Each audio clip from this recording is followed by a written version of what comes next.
მოგესალმებით. ჩვენი დღევანდელი ლექციის მთავარი გზავნილი არის ის, რომ ევროპა და საქართველო დგებიან სეკულარიზაციის გზაზე. მე-13 საუკუნეში ევროპაში დიდი დოზით უკვე შედის სეკულარიზმი და საქართველოც ირჩევს სეკულარიზმს და ხარაში გამოიხატება ეს. გეტყვით მოკლედ, რომ იცოდეთ ახლა ძირითადი შინაარსი რა იქნება ჩვენი ლექციის. მე-12 საუკუნეში ევროპაშიც და საქართველოშიც მიდის ესეთი აქტიური შემოქმედებითი პროცესები და ქრისტიანობა აძლევს ძალიან დიდ ბიძგს მეცნიერების და ხელოვნების განვითარებას, მაგრამ ამავე დროს ხდება ცვლილებები მენტალობაში და ქრისტიანულ ხელოვნებაში განსაკუთრებულად ძალიან იზრდება ადამიანის როლი და იწყება ამ ადამიანის როლის განუსაზღვრელი ზრდა, შეიძლება ასე ითქვას და ავტონომიურობა მისი უფრო და უფრო მეტად თვალნათელია. მე-13 საუკუნეში საბოლოოდ იქნება ფორმირებული სრულიად ახალი ტიპის საზოგადოება და ახალი ტიპის ევროპული ცნობიერება. ჩვენ წინა ლექციაზეც ვისაუბრეთ ამის შესახებ, რომ აი რაღაცა პატარა ნიშნები ამისი იყო, მაგრამ მე-13 საუკუნიდან ყველა სფეროში, რომელიც კი მოიცავს მენტალურ სფეროს ადამიანური აზროვნებისა, თითქმის ყველგან სეკულარიზმი მძლავრობს ევროპაში. საქართველოშიც უკვე მე-13 საუკუნიდან იწყება ეს ნიშნები და ამ დროს ქართული საზოგადოება ივიწყებს მის ადრეულ მსოფლმხედველობის მნიშვნელობას და მას გარკვეულწილად სხვა ფასეულობით ანაცვლებს.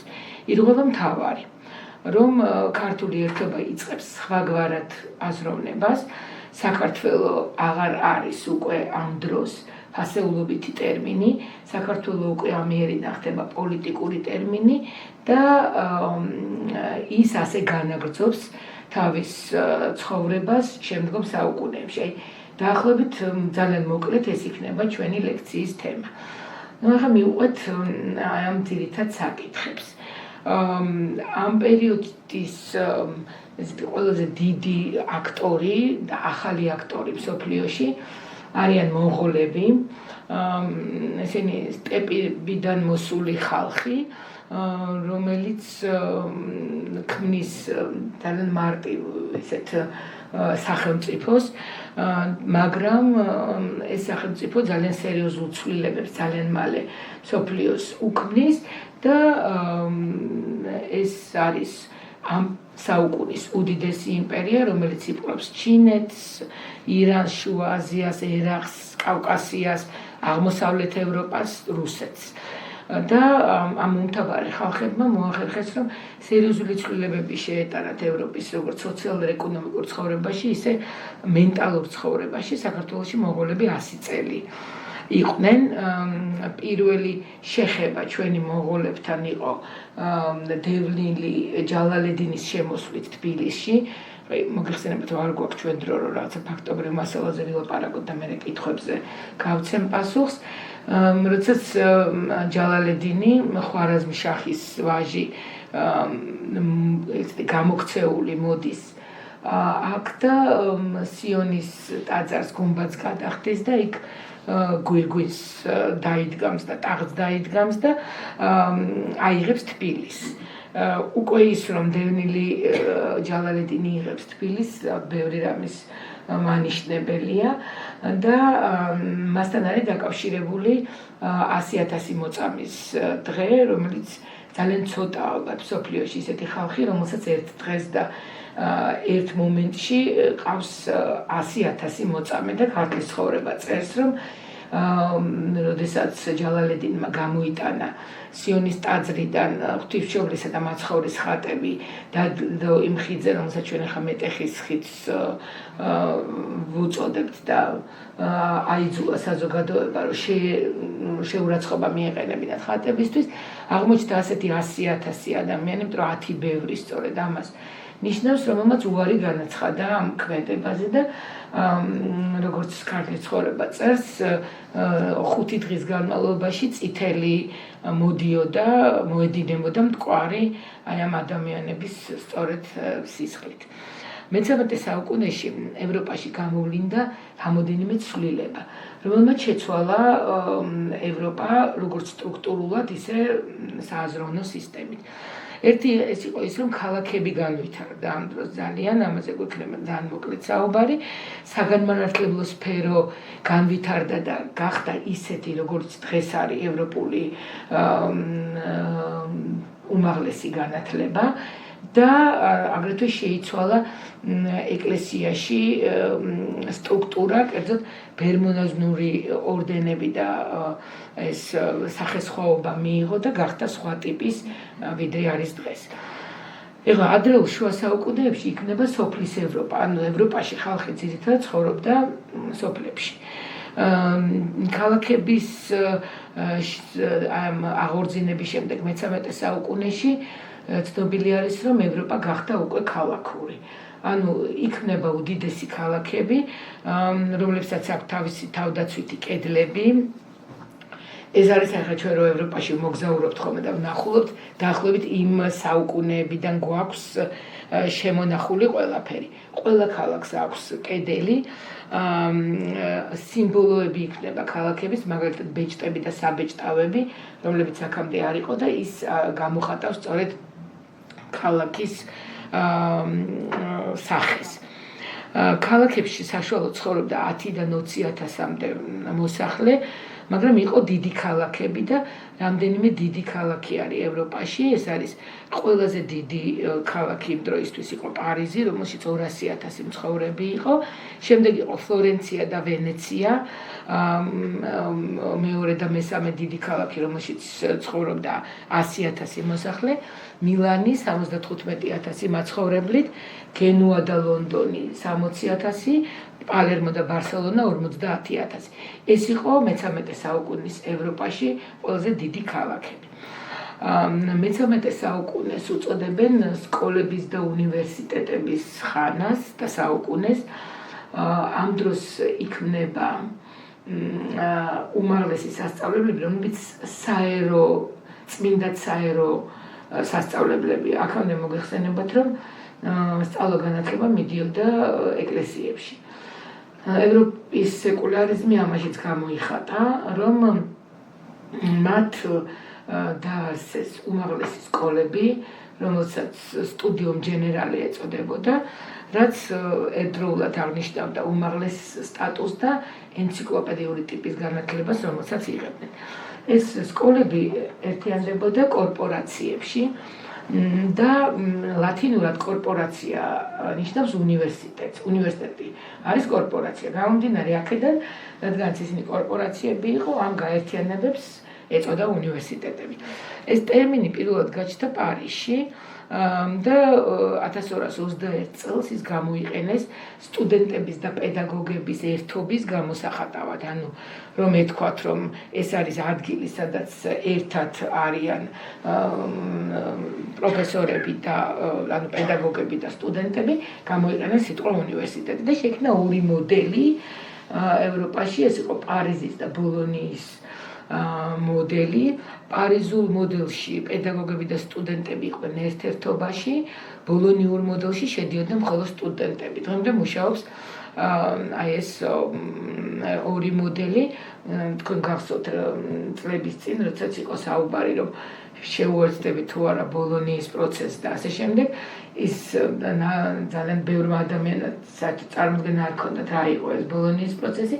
ძალიან მარტივი რამე არის სტრუქტურა უნივერსიტეტისა, როგორც იყო იმ დროინდელ ევროპაში, ანუ იმ პერიოდზე, რასაც ჩვენ ვლაპარაკობთ ახლა მე-13 საუკუნეში, მოხდა ამისი გადმოტანა და ამას შეუერთით ჩვენ ის, რომ 4 წლიანი სწავლება იყო და ის კიდევ რომ ბევრი რამე ახლა გეტყვით, როგორი ტიპის უნივერსიტეტები შეიქმნა მაშინ.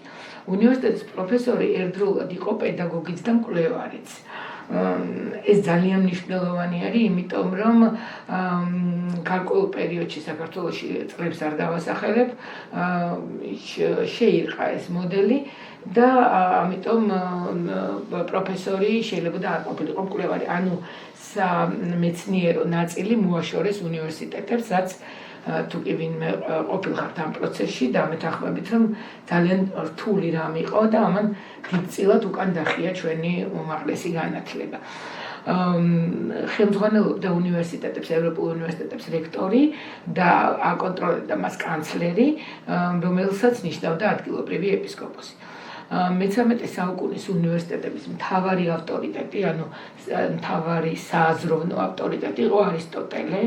ის გახდა ყველაზე პოპულარული იმდროინდელ უნივერსიტეტებში, განსაკუთრებით პარიზის უნივერსიტეტში მისი თხზულებები თარგმნეს და შეიტანეს საუნივერსიტეტო კურსებში და გქონდათ ალბათ თემურთან საუბარი თომა აქვინელზე და აი მთავარი პროპაგანდისტი მისი ამ დროს უნივერსიტეტებში არისტოტელესი, რომელსაც შექონდა მისი ნაშრომები, იყო თომა აქვინელი. პირველი უნივერსიტეტი, რომელიც ჩამოყალიბდა ევროპაში, იყო ბოლონიის უნივერსიტეტი, რომელსაც სტატუსი მიანიჭა პაპმა და მეორე პარიზის უნივერსიტეტი, რომელსაც ფილიპე ოგიუსტმა, ცნობილმა მეფემ საფრანგეთისა, მიანიჭა პრივილეგიები და შემდეგ იქნება უკვე ორი უნივერსიტეტი, ოქსფორდი და კემბრიჯი და მონპელიე და ამ პერიოდის არის აგრეთვე რომის უნივერსიტეტი. უნივერსიტეტები იყოფოდა ფაკულტეტებად, ძირითადად იყო 4 მთავარი ფაკულტეტი, დღეისათვის ევროპაში ეს შეცვლილია და მას სკოლები ეწოდება, მაგრამ დიდი ხნის განმავლობაში ჩვენს უნივერსიტეტებშიც ამ მიმართულებებს ეწოდებოდა ფაკულტეტები. იყო ძირითადად 4 ფაკულტეტი, მაგრამ ყველა უნივერსიტეტში იყო გამორჩეული ფაკულტეტი, რაც ნიშნავს იმას, რომ რამეზე იყო სპეციალიზებული, ანუ რომელიმე დარგი განსაკუთრებულად იყო განვითარებული. ეს დღევანდელ მსოფლიოს უნივერსიტეტებშიც არის, როდესაც სტუდენტს უნდა რომ სწავლა გააგრძელოს რომელიმე ევროპულ თუ ამერიკულ უნივერსიტეტში, ირჩევს არა იმის მიხედვით, მაგალითად არის კემბრიჯი თუ ოქსფორდი, არამედ ირჩევს იმის მიხედვით მისი სპეციალობით, სად ყველაზე მაღალი დონეა და შეიძლება ეს პირობითად იყოს კანადაში რომელიმე უნივერსიტეტი. ამიტომ ეს მე-13 საუკუნის ეს პრაქტიკა დღემდე არსებობს ფაქტობრივად და იმდროინდელი სპეციალიზებული უნივერსიტეტები იყო მაგალითად იურისპრუდენციაში ბოლონია, რომელიც ამაზე იყო ძირითადად ორიენტირებული, პარიზის უნივერსიტეტი ეს იყო თეოლოგიის ფაკულტეტი და თეოლოგიაზე მიმართულებით, მონპელიეში მედიცინაში და ასე შემდეგ. წარმატებელ სტუდენტებს ეძლეოდათ დიპლომი.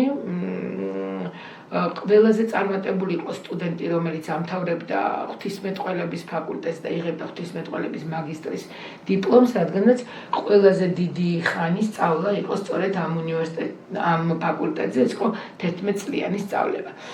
როგორც ახლა პირველი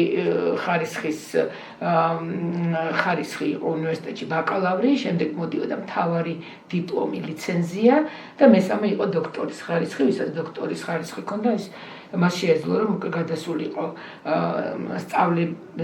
სწავლების პროცესზე და ასე შეიქმნა პირველი პროფესორა უნივერსიტეტებში.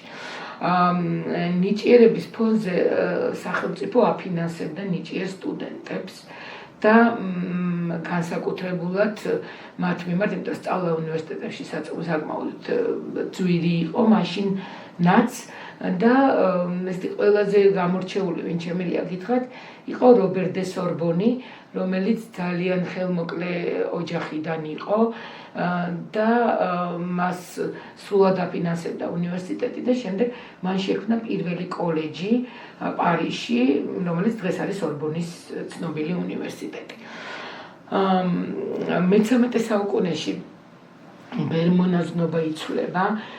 ჩვენ თუ ვიცით ის, რომ ბერმონაზნობა ცხოვრობს მონასტერში და იქ მოღვაწეობს, ეს ასე არ მოხდა იქ და მოხდა ცვლილება, რადგანაც დომინიკელების და ფრანცისკანელების ორდენი შეიქმნა, რომლებიც არამხოლოდ განმარტოებულად ცხოვრობდნენ მონასტრებში, არამედ იყვნენ ისეთი ტიპის ბერმონაზნობა, რომლებიც ძირითადად შემოწირულობებზე იყვნენ და დადიოდნენ, დახეტიალობდნენ ქალაქებში და მოკლედ ცხოვრების წესი მათი სხვაგვარი იყო და ამას განსაკუთრებული ისეთი კრიტიკა მოყვა პარიზის უნივერსიტეტიდან, როდესაც კითხეს, რომ ესენი მოხეტიალე ხალხია თუ ბერბონაზნები არიან და თანდათანობით შეირყა მერე მათი ეს მსგავსი ტიპის ბერბონაზნობა. მე-13 საუკუნეში საქართველოს მსოფლმხედველობაშიც და საქართველოს თვითცნობიერებაშიც არის განსაკუთრებული ეტაპი, იმიტომ რომ ამ პერიოდის მახასიათებელი თანდათანობით ხდება არა ის, რასაც ჩვენს ლექციებზე საუბრობდით აქამდე, რომ ღირებულებებისადმი ერთგულება იყო ქართული ერთობის მახასიათებელი, არამედ პრიორიტეტული ხდება პიროვნება და სახელმწიფო. ანუ უკვე მე-13 საუკუნიდან არა ღირებულებების პრიორიტეტულობა, არამედ სახელმწიფოს და პიროვნების პირველადობა. და ამის საილუსტრაციოდ ლექციაზე მოვიყვან რამოდენიმე მმართველის ძალიან მოკლე მინიშნებებს და მაგალითებს. ეს იქნება საქართველოს პირველი მეფე თამარი და მისი მემკვიდრეები ლაშა გიორგი და რუსუდანი. ამ დროს, როგორც ლექციის დასაწყისში გითხარით, საქართველოს სადმე დამოკიდებულება და მისი შინაარსის გამოხატვა უკვე სხვაგვარი ხდება. საქართველო აღარ არის ღირებულებითი ტერმინი, საქართველო ხდება პოლიტიკური ტერმინი. ეხლა რაც შეეხება თამარს, რომელზეც ვიწყებთ საუბარს, ერთადერთი პერსონაჟია საქართველოს ისტორიაში, რომელსაც ყავს ქართველი მეფეებისაგან განსხვავებით, რომლებსაც გამორჩეულ მეფეებს ერთი ისტორიკოსი ყავდათ და ქართლის ცხოვრებაში მათ ეწყდებათ ერთი ავტორის ერთი თხზულება, თამარს ყავდა ორი ისტორიკოსი და პლუს ამას ყავდა ორი მეხოტბე. მანამდე არც ერთ ქართველ მეფეს მეხოტბე არ ყოლია, რომელიც ქებას ასხამდა, ანუ ხოტბას ასხამდა მეფეს. ესენი იყვნენ თამარის პირველი ისტორიკოსი და თამარის მეორე ისტორიკოსი. პირველი ისტორიკოსი ეწოდება ისტორიაი და აზმანი შარავანდეთანი და მეორე ისტორიას ცხოვრება მეფისა თამარის და ორი მეხოტბე შახრუხაზა და შამთელი. თამარი თანამოსაყრეობით მოვიდა, ის იყო ერთადერთი მემკვიდრე გიორგი მესამის და გამომდინარე აქედან დადგა აუცილებლობა, რომ ქალი გამეფებულიყო და გიორგიმ მაინც რაღაცა წინდახედულობა გამოიჩინა და თანამოსაყრე დაისვა, რამდენიმე წელი ანუ ერთად მმართველობდნენ და შემდეგ გადის თამარი ტახტზე. მისი ხაზგასასმელი არის, რომ განსხვავებით ევროპელი დედოფლებისაგან, რომლებსაც ეწოდებათ დედოფალი და დღესაც, როდესაც ქალი მონარქი არის, მას ეწოდება დედოფალი, თამარს არც ერთ წყაროში არ ეწოდება დედოფალი, თამარი არის მეფე. ანუ მისი ქალიშვილი რუსუდანი არის დედოფალი, მაგრამ თამარის ეწოდება არის მეფე და იგი მეფით არის როგორც უცხოურ, ისე ქართულ წყაროებში. თამარის გამეფებისას ერთი ძალიან საინტერესო წინადადება წამოვიდა საზოგადოების შუაფენიდან. ეს იყო ის, რომ საქართველოს ტახტის გვერდით, ანუ საქართველოს სატახტო სასახლის გვერდით, ტერიტორიულადაც გვერდით, იმისთვის რომ რაღაცა ერთიანი ყოფილიყო ეს, შექმნილიყო ასეთი ორგანო, რომელსაც ექნებოდა კანონების მიღების საშუალება და შემდეგ თამარი ამას ხელს მოაწერდა. ეს იყო ყუთლო არსლანი, რომელსაც მაღალი თანამდებობა ჰქონდა იმ პერიოდის სამეფო კარზე, ის იყო მეჭურჭლეთო ხუცესი, ანუ ხაზინადარი, ანუ ფინანსებს განაგებდა ის და ის გამოდის ამ წინადადებით, რომელსაც ყავს რა თქმა უნდა თავისი ჯგუფი და სერიოზული მომხრეები. თამარის რეაქცია იყო ისეთი, როგორც ქალებს ახასიათებთ, სწრაფი და ცოტა გაუაზრებელი და პირველი ნაბიჯი რაც გააკეთა იყო ის, რომ მან დააპატიმრა ყუთლუ არსლანი. Ამიტომ რომ ეს მიიღო როგორც მისი უფლებების შელახვად და ყუთლუ არსლანის დასის მომხრეები და მისი მონაწილეები გარშემო ეტყვენ სასახლეს და თამარი ფაქტობრივად შინაპატიმრობაში აღმოჩნდა. ეს იყო პირველი ახლობით 1 წლის შემდეგ, როდესაც ის გამეფდა, ამიტომ პირველი ასეთი შემთხვევა, რომელიც მას უნდა გადაეჭრა და პირველი პრობლემა იყო სწორედ ეს. და ამ შემთხვევაში მიღებული იქნა გადაწყვეტილება, რომ თამარს მოლაპარაკებაზე გაეგზავნა მასთან ერთგვარი დიპლომატიური მისია. საინტერესო არის, რომ ამ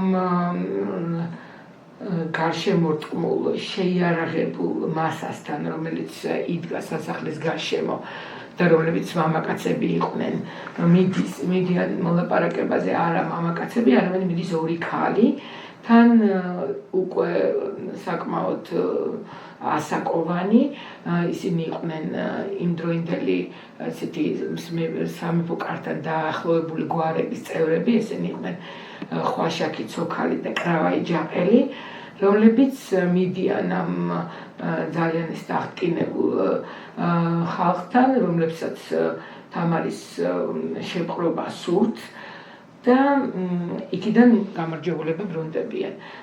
მოლაპარაკებები პირველი ასეთი ქალების დიპლომატიური მისია წარმატებით დასრულდა, მოხსნეს ალყა სასახლეს, მაგრამ ამავე დროს თამარმა გარკვეულწილად დათმობაზე წავიდა, როდესაც გამოუშვა ციხიდან ყუთლუ არსლანი და მას დაატოვებინეს თანამდებობა, მაგრამ შეუნარჩუნეს სიცოცხლე. პროექტი, რომელიც მსოფლიოში პირველი ასეთი ტიპის პროექტი იყო, არ განხორციელდა. ანუ ვერ შეიქმნა პირველი პარლამენტის მსგავსი ორგანო საქართველოში. 30 წლის შემდეგ, 1215 წელს ბრიტანეთში ინგლისის მეფე ჯონ უმიწაწყლო აიძულეს ბარონებმა, რომ ხელი მოეწერა თავისუფლებათა დიდი ქარტიისათვის, რომელიც ცნობილია როგორც ლათინურად Magna Harta Libertatum, რაც ნიშნავდა სწორედ დაახლოებით იმას, რასაც 30 წლით ადრე ყუთლუ არსლანი ითხოვდა და ნებისმიერ საენციკლოპედიო ლიტერატურაში თუ ნებისმიერ საცნობარო ლიტერატურაში, სადაც კი და ნებისმიერ და უშუალოდ თუნდაც ელექტრონულ სისტემაში, სადაც კი მოსაძიებელ სისტემაში ჩაწერთ პარლამენტარიზმის სამშობლო, ყველგან ამოგიგდებთ, რომ ეს არის ბრიტანეთი. თუმცა იდეა პარლამენტარიზმისა სწორედ პირველად ნამდვილად 30 წლის ადრე საქართველოში იყო. თამარის მიმართ დამოკიდებულება განსაკუთრებით სენსიტიური იყო, გამომდინარე იქიდან, რომ პირველი გამოცდილება იყო მეფე ქალის ტახტზე ყოფნისა, ამიტომ მისადმი ესეთი ზრუნვა ბრჭყალებში განსაკუთრებული იყო, მაგალითად, რომელიც ეხებოდა მის გათხოვებას, სადაც კარგად ჩანს, რომ 2 მნიშვნელოვანი ფრთა არის დარბაზში. დარბაზი ეს იყო ორგანო, რომელიც წყვეტდა ასეთ საკითხებს და გაიმარჯვა ერთი ფრთა, რომელსაც ეგრეთ წოდებული სომხური ფრთა ეწოდებოდა და მეორე, რომელიც სათავეში იდგა თამარის მამიდა რუსუდანი, რომელიც მისი მთავარი აღმზრდელი იყო. და გაიმარჯვა მეორე ფრთამ და სომეხი ვაჭარი ზორაბაბელი მიდის რუსეთის ყოფილ სამთავროში, ვლადიმერ სუზდალის სამთავროში და ჩამოყროს თამარისთვის მეუღლედ იმ კანდიდატებს შორის, რომლებიც იყვნენ, მათ შორის ყველაზე უარესი არჩევანი იყო ეს, მაგრამ ეს გარკვეულწილად პოლიტიკური გადაწყვეტილება იყო და ანდრია ბოგულუბსკის ვაჟი იური ხდება თამარის პირველი ქმარი, რომელსაც ქართველებმა იმისთვის რომ რაღაცა ესეთი დამოკიდებულება გამოეხატათ მის მიმართ და ალბათ იმისთვისაც რომ უფრო რაღაც ახლობელი გამხდარიყო, გიორგი შეარქვეს და ის გიორგი რუსის სახელით არის ცნობილი. შემდეგ მასთან ქორწინება რთულად დასრულდა და ის კანდევნილი იქნა საქართველოდან. ის რაც ყველაზე რთული მოხდა თამარის დროს, იყო თამარის იდეალიზაცია. რაც აქამდე არასდროს არ ყოფილა. ღირებულება არ გახდა მნიშვნელოვანი, არამედ სახელმწიფოს და პიროვნებას განსაკუთრებულად დიდი როლი მიენიჭა. სახელმწიფოს ძალმოსილება გახდა უმთავრესი. სახელმწიფო გახდა თაყვანისცემის ობიექტი და არა ფასეულობა. ამის მაგალითი არის მაგალითად ტრაპიზონის იმპერიის დაარსება. ქართული საზოგადოება ამ დროს ორიენტირებულია იმისკენ, რომ რაღაცა ხმამაღალი ესეთი სახელწოდებები იყოს. იმიტომ რომ ტრაპიზონის იმპერია იყო ის, რაც ძალიან მოკლედ გეტყვით ისტორიას, როდესაც შავი მთიდან ჩამოდიან მონაზვნები თამარის სამეფო კარზე. თამარი იყო ქართველი მეფეთა შორის ის, რომელიც ყველაზე დიდი ქველმოქმედი იყო და ასეთი დიდი ქველმოქმედება, როგორც უცხოეთში, ისე თვითონ საქართველოში თამარზე მეტი არავის გაუკეთებია. ამიტომ ეს მონაზვნების და პილიგრიმები ძალიან ხშირად სტუმრობდნენ ხოლმე მას და ასე შავი მთის მონაზვნები, როდესაც ბრუნდებიან ძალიან დიდი საფასით და ძალიან ბევრი საჩუქრით, ძვირფასი საჩუქრით უკან, იქ ბიზანტიის საზღვართან დახვდებიან და გაძარცვავენ და თამარი ლაშქარს დაძრავს ბიზანტიისკენ. მსგავსი ასეთი შემთხვევები საქართველოს ისტორიაში არ ყოფილა. ესეც გასათვალისწინებელია, იმიტომ რომ როდესაც მიდის თამარი ბიზანტიის წინააღმდეგ გასალაშქრებლად, ლაშქრობა არ მოხდებოდა, მაგრამ ყოველ შემთხვევაში ამის ასეთ სახეს აკეთებს ერთგვარს. ამაშიც ჩანს დაუშვათ ის ამბიცია, რომელიც უკვე ქართულ ერთობას აქვს განსხვავებით წინა საუკუნეებისაგან. და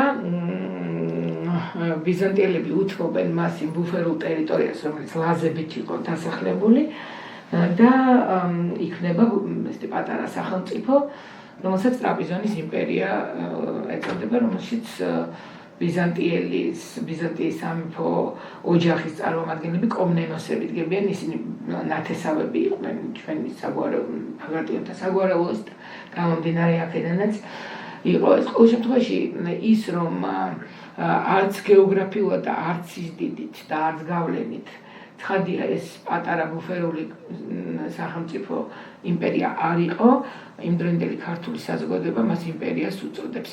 რაც ერთგვარად იმის მანიშნებელია, რომ საქართველოს იმპერიებიც კი ემორჩილებენ, ის საქართველოს შემადგენლობაში არ შედიოდა. თამარი ქმნის ბუფერულ სახელმწიფოს საქართველოსა და ბიზანტიას შორის და მას საკმაოდ ამბიციურ სახელს არ ქმნევს, თუმცა ის არც ტერიტორიულად და არც დატვირთვით ცხადია არ პასუხობდა იმპერიას, რომელიც სრულად სხვა რამეს ნიშნავს.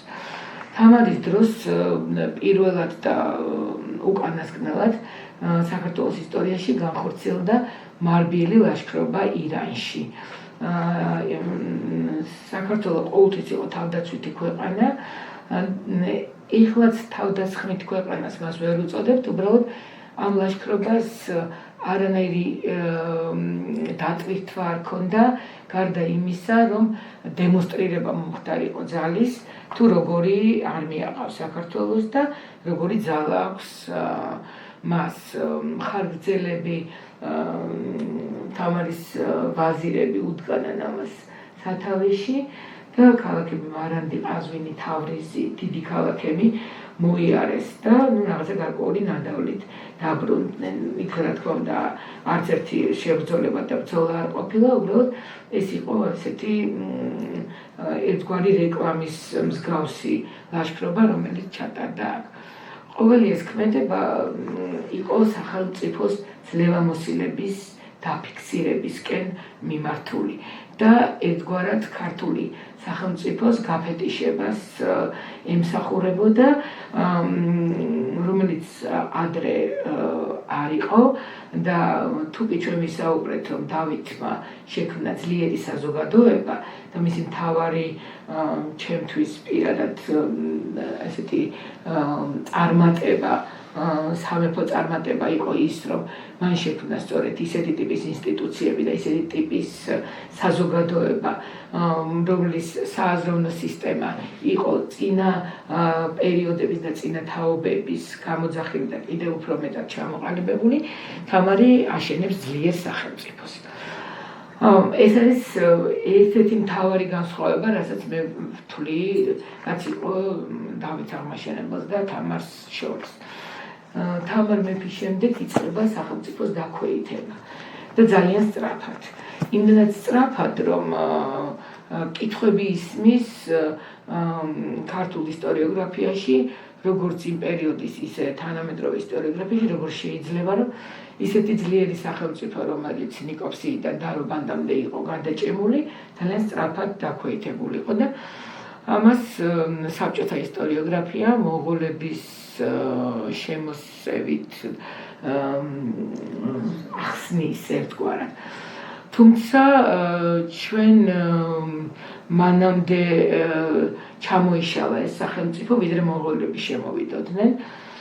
ჟანთა აღწერელი, რომელიც ამ პერიოდის ისტორიკოსია და ქართლის ცხოვრებაში ძალიან მნიშვნელოვანი თხზულება აქვს, ძალიან ჩამოყალიბებული ისტორიკოსია და აბსოლუტურად არ ჩამოუვარდება იმდროინდელ ევროპელ ისტორიკოსებს, წერს ასეთ რამეს, რომელშიც ძალიან კარგად ჩანს მიზეზი იმისა, თუ რატომ იშლება სახელმწიფო, წერს, რომ შევაწუხეთ ღმერთის საქმითა ბოროტითა. რაც გამოიწვია სწორედ ქართული იდენტობის მთავარი ნიშნულის, მთავარი მარკერის, რაზეც ჩვენ გვქონდა საუბარი, რელიგიური ნიშნულის შეკრება. თამარის ვაჟი გიორგი, რომელიც გიორგი მეოთხის სახელით ავიდა ტახტზე, 18 წლის იყო იმ ხანად და პირველი რაც მან გააკეთა, ხო მას კნინობით სახელს ლაშას უწოდებდნენ, რომლის ეტიმოლოგია ცნობილი არ არის და რაღაცა სხვადასხვა მოსაზრება არის ამასთან დაკავშირებით. პირველი რაც გააკეთა მან იყო ის, რომ დედამისის მიერ დაყენებული მოხელეები გადააყენა და თავისი თანამოასაკეები დანიშნა. რაც ნიშნავდა იმას, რომ მისი ასაკის ადამიანები, მისი მეგობრები, რომელიც არც ერთ ქვეყანაში კარგად არ სრულდება ხოლმე და ასე მოხდა ჩვენთანაც. დიდ დროს ატარებს ლაშა გიორგი სასახლის გარეთ და როდესაც ეპისკოპოსი მას თხოვს, რომ რაღაცა ქვეყანას მოვლა ჭირდება, ის ამბობს, რომ ის არის მიმართული იმისკენ, რომ ყველგან წავიდეს და ყველგან თავად ნახოს რა ხდება. ლაშა მეგობრობს რინდებთან. რინდები ესენი იყვნენ ასეთი სეფიურ დერვიშული ორდენის წარმომადგენლები. ზუსტად მათი მსოფლმხედველობა ჩვენთვის ცნობილი არ არის, მაგრამ ძალიან მარტივ რამეს ამბობდნენ, ისინი ამბობდნენ, რომ ჩვენ ღმერთის მგმოველები არ ვართ, მაგრამ ღმერთი მჭირდება იქამდე, ვიდრე ისმე რაღაცებს ამიგზავნოს. და როგორც კი მეტყვის, რომ ხა შენ ეს რატო გააკეთე ცუდად, ან ეს შეიძლება, ან ეს არ შეიძლება, მე ასეთ შემთხვევაში ღმერთი აღარ მჭირდება.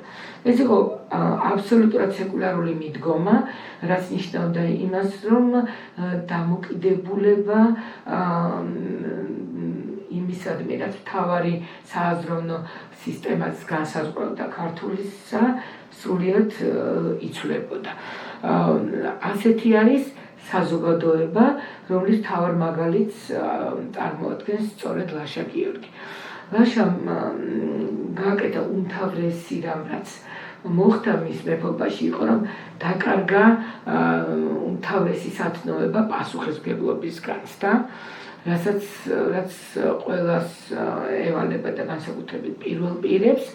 ლაშამ შეცვალა დამოკიდებულებები ბევრი საკითხის მიმართ და თუ კი თამარი ქართული ერთობის დაცვა სახერხებდა და ლოცვით, მარხვით, მოწყალებით ლაშამ ჩაანაცვლა ეს რაღაცა გარკვეული უდარდელობით, დღეობით, თანამოასაკებთან გართობით.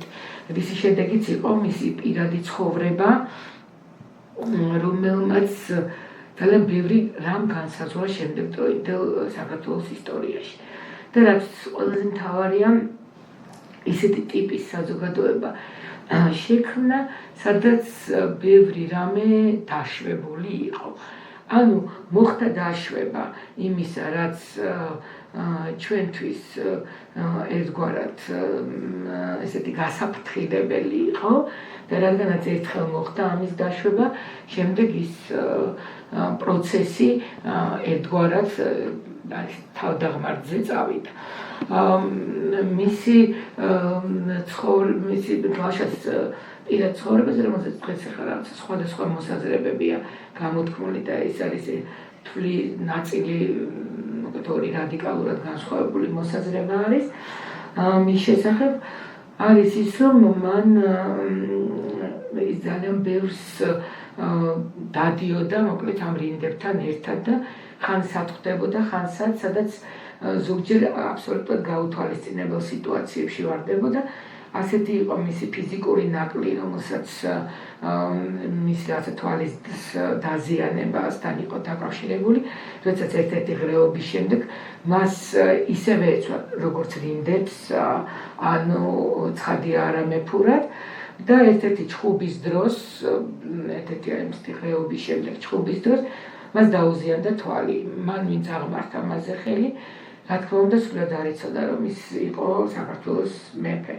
მიუხედავად ამისა, მის შესახებ არამხოლოდ ქართული წყაროები, მისი გარეგნობის შესახებ ყვებიან უცხოური წყაროები, მათ შორის ევროპული წყაროები, როდესაც დებუა, მაგალითად ჯვაროსანი წერს იმის შესახებ, თუ როგორ ჩადის ლაშა იერუსალიმში და აღწერს მას, როგორც არასდროს არ უნახავს ასეთი გარეგნობის მამაკაცი. ეს იმ დროს, როცა მას უკვე ასეთი ფიზიკური ნაკლი ჰქონდა და თვალი დაზიანებული.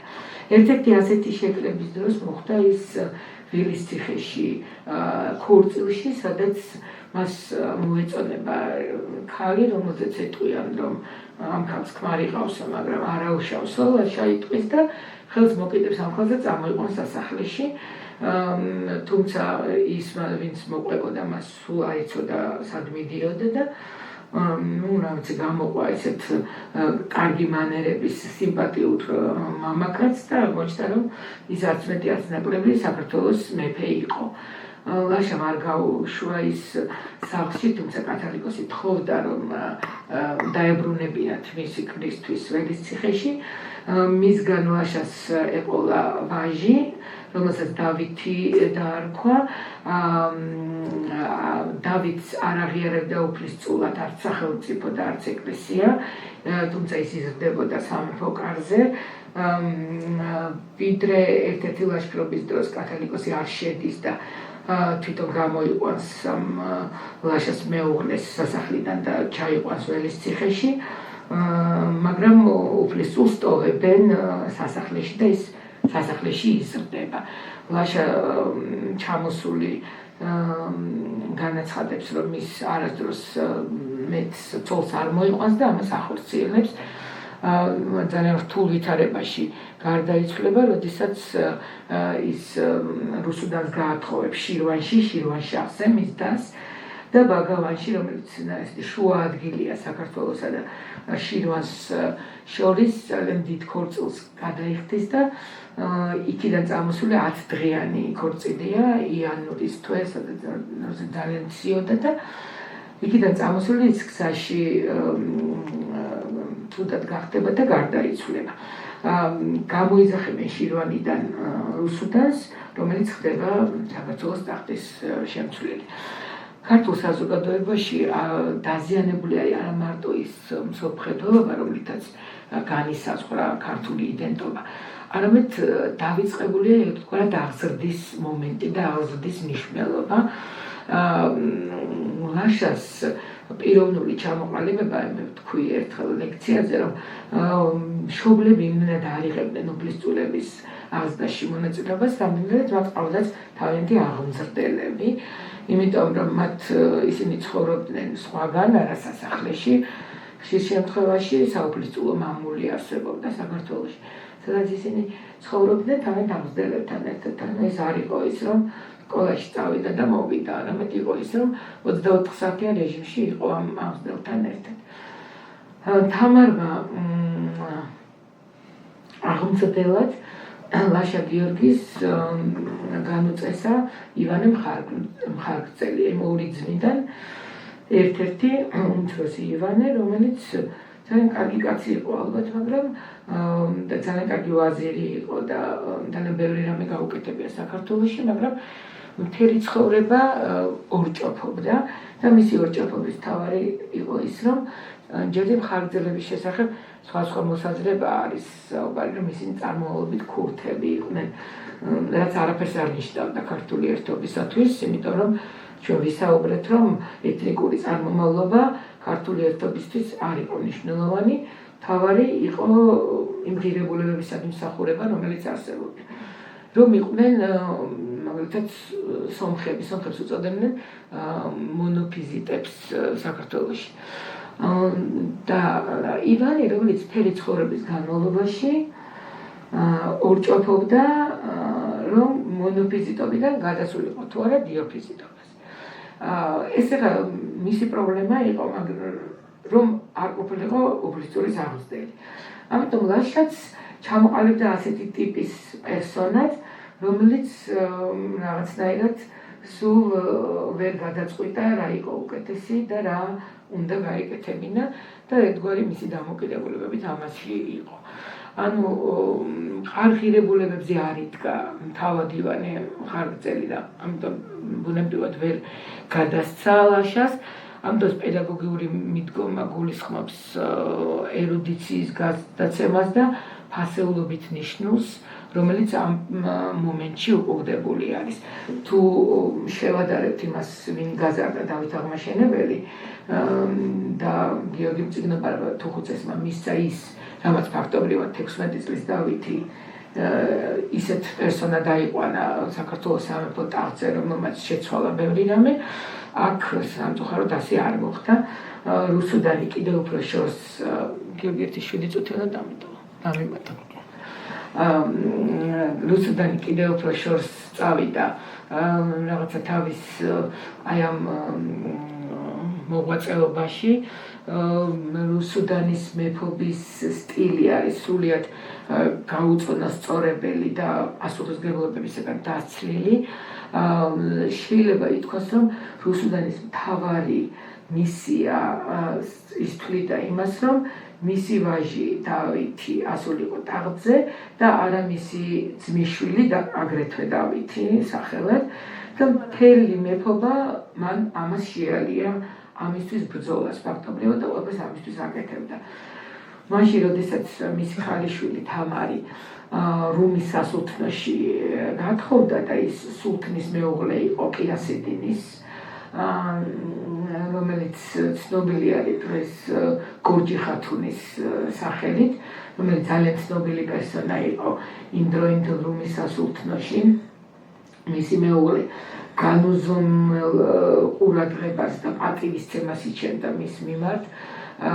მონეტაზე გამოსახა თამარის სახე და ეს ქვია, ესე იგი, ლომი მზეში, ასე ქვია ამას, რაც შემდეგ მზედა ლომი გახდა აგრეთვე სპარსეთის სიმბოლოც, სწორედ ამ ნუმიზმატიკური მასალიდან გადატანის, მას აუშენა ტაძარი და ძალიან დიდ პატივს სცემდა, მოკლედ. და ამ დროს რუსუდანმა მისწერა, გადაწყვიტა რუსუდანმა, რომ როგორღაც განეშორებინა დავითი მისი ძმისშვილი საქართველოს და გაგზავნა თავის მამიდაშვილთან თამართან. თან წერილი გაატანა წერილში ეწერა, რომ თამარმა ყველაფერი უნდა გააკეთოს, რომ ის ცოცხალი არ ჩამოსულიყო საქართველოში. თამარმა უგულებელ იყო ეს წერილი და განაგრძეს ნორმალურად ცხოვრება. ამის შემდეგ, როდესაც არაფერი არ შეიცვალა, რუსუდანი წერილს წერს ყიასიდინს, თავის სიძეს, რომელშიც ამბობს, რომ მათ თამარს და დავითს სასიყვარულო ურთიერთობები აქვთ ერთმანეთთან და ეს გამოიწვევს აბსოლუტურ ესეთ მუსლიმი მეუღლის იმ მხარის წინ წამოწევას, რომლითაც მუსლიმური რელიგია გამოირჩევა არაქრისტიანის მიმართ. ეს ძალიან ესეთი მძიმე მომენტი იყო, როდესაც მუსლიმური წესის მიხედვით თამარს თმით ათრევს ყიასიდინი სახალხოდ, ეს მიღებული ესეთი წესი იყო ხალატის დროს და მაშინ თამარი მას აჩვენებს იმ წერილს, რომელიც მას ჰქონდა გაგზავნილი და რაღაცა ყველაფერი დასრულდება. ყოველ შემთხვევაში მისი ცხოვრება ამისკენ იყო გადართული და ის რომ სრულიად მოულოდნელი აღმოჩნდა რუსუდანისთვის, რომელსაც უკვე ლაშას დროს მონღოლთა შემოსვლა დაფიქსირებული იყო საქართველოში და წერს რომის პაპს აბსოლუტურად გაუგებარ წერილს რუსუდანი, რომ დახმარებას თხოვს საქართველოში. წარმოიდგინეთ, როგორი რთული ვითარებაა, რომ რომის პაპთან ჩვენ ახლა ასეთი ურთიერთობები არ გვქონდა და ალბათ ვერც გაიგეს იქ რა დაიწერა ამ შინაარსის წერილი, რომელშიც რუსუდანი ერთგვარად თავს იმართლებს და ამბობს, რომ რაღაცა უცხო ხალხი შემოვიდა ჩვენთან, საოცარი გარეგნობითო და ჩვენო ისინი თავდაპირველად იმიტომ დავმარცხდით მოკლედ ამდენჯერ ბრძოლაში, რომ თავდაპირველად ქრისტიანებიც კი გვეგონაო. ჩვენ წინა ლექციაზე ვისაუბრეთ დავითის მიერ შექმნილ სტოვართა ინსტიტუტზე, როდესაც თვითონ სტოვარი თუ დესპანი მიდიოდა ყველგან და მოქონდა ინფორმაცია. იმდენად ჩამოშლილია ეს პროცესი საქართველოში, რომ მონღოლებს, რომლებსაც ამ დროს უკვე ნახევარი მსოფლიო დაპყრობილი ყავთ, რუსუდანი ასეთი ტიპის წერილს წერს. მე-19 საუკუნეში იცვლება ტერმინი საქართველოს დატვირთვა. ის აღარ არის ფასეულობითი ტერმინი, ის ხდება სრულად პოლიტიკური ტერმინი და საქართველო დაახასიათებულია ასე.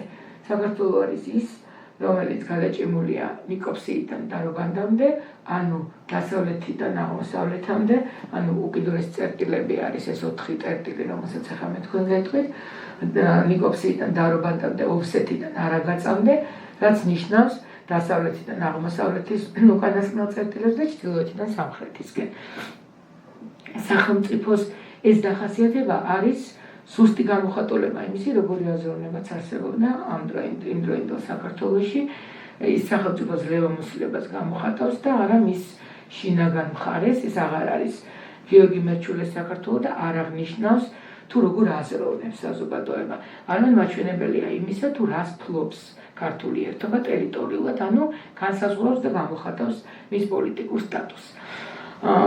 ამრიგად რომ შევაჯამოთ ძალიან მოკლედ ჩვენი ლექცია, მე-19 საუკუნეში ევროპა დგება სეკულარიზაციის გზაზე და საქართველოც ირჩევს სეკულარიზმს ამ საუკუნეში.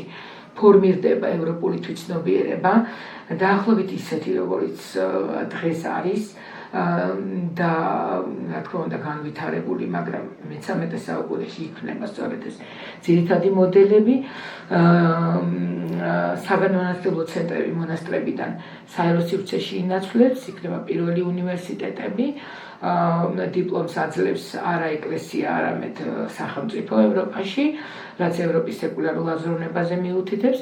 ამ პერიოდში საქართველოშიც სეკულარიზმი ერთგვარად შემოდის, რადგანაც ირყება ის უმთავრესი ნიშნული, ის უმთავრესი მარკერი, რომელსაც იდგა ქართული ერთობა, თავდამბლობის დაკარგვაში გამოიხატა პირველ რიგში ეს, იწყება რაღაცა არასწორი დამოკიდებულებები, თავდამბლობის საპირისპიროდ ხიბლი და ამპარტავნება შემოდის, როდესაც ადამიანს რაღაცა თავისი შეცდომების, აღქმის სურვილი აღარ აქვს რასაც აკეთებს კარგს, იმას მხოლოდ საკუთარ თავს მიაწერს და არქმევს ღმერთის სახელს, იქ სადაც იკარგება თავმდაბლობა, ყველა ჭეშმარიტი ფასეულობა ცხადია ქრება და ამიტომ ეს მოხდა საქართველოში. დავითისგან განსხვავებით თამარი აშენებს ძლიერ სახელმწიფოს